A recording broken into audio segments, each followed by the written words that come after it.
Margaret Chen had always loved Christmas, but this year the holiday felt like a cruel joke.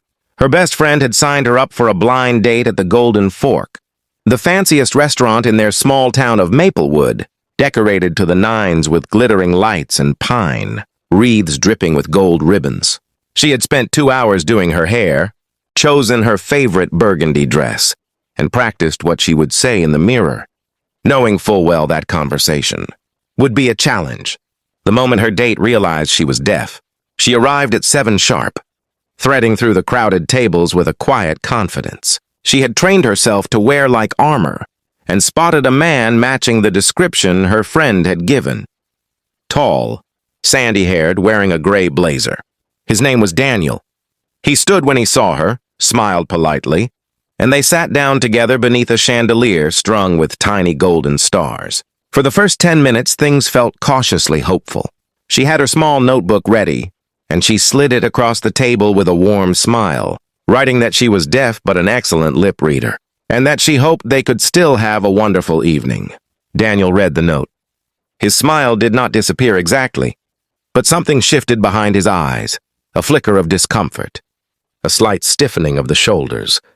He nodded and said something she read as, "Of course, no problem." But the conversation that followed told a different story.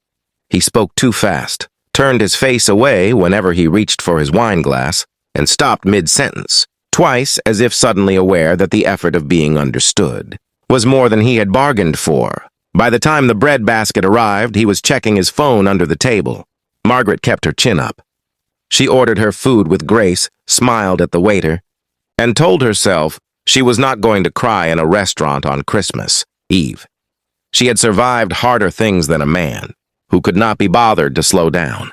But when Daniel excused himself to make a quick call and did not return for 15 minutes, she felt the familiar ache settle in her chest, the one that whispered she would always be too much work, too complicated, too different for someone to simply choose. She was folding her napkin and considering whether to leave before he came back, when she felt a small tap on her shoulder. She turned, expecting the waiter, and instead found 2 little girls standing beside her table, perhaps 7 years old, both with dark pigtails and matching red Christmas dresses with white lace collars. They were twins, and they were grinning at her with the full, uninhibited joy that only children carry so effortlessly. The girl on the left raised her small hands and signed, with slightly imperfect but utterly clear American Sign Language, "Can we join you?" Margaret's breath caught in her throat. She stared at those little hands, and then at those 2 bright faces and felt something crack, open in the center of her chest, not painfully, but the way ice cracks in spring to let the water run free. She signed back, her fingers trembling slightly. "How do you know sign language?" The second twin signed back proudly, "Our mama is deaf. We learned when we were babies." Right on cue, a woman appeared behind them, late 30s, warm brown eyes, slightly out of breath, wearing a deep green coat dusted with snowflakes as though she had just stepped in from outside. She saw Margaret's hands still mid-sign and stopped completely. Then she smiled the kind of smile that skips past politeness and lands somewhere much deeper, and she signed, "I am so sorry about them. They saw you signing alone and refused to leave you by yourself on Christmas Eve." Margaret laughed, really laughed, for the first time all evening. She signed back, "Please sit. I was about to leave, and now I hope I never have to." The woman's name was Claire. Her twins were Lily and Rose. They had come to the Golden Fork for their own Christmas Eve tradition, a table for 3.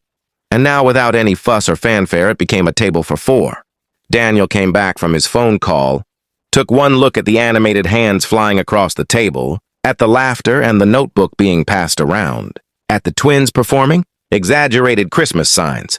They were clearly making up on the spot, and quietly collected his jacket from the back of his chair. Margaret barely noticed him leave. She was too busy teaching Lily the sign for Christmas star, while Rose tried to steal a dinner roll, and Claire rolled her eyes with the long-suffering love of a mother who had accepted chaos as her native language.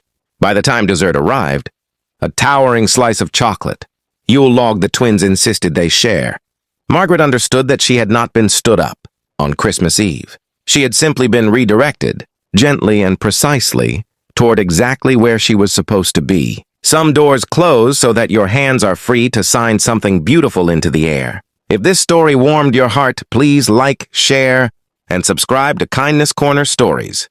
Your support means the world and helps more stories like this find the people who need them most.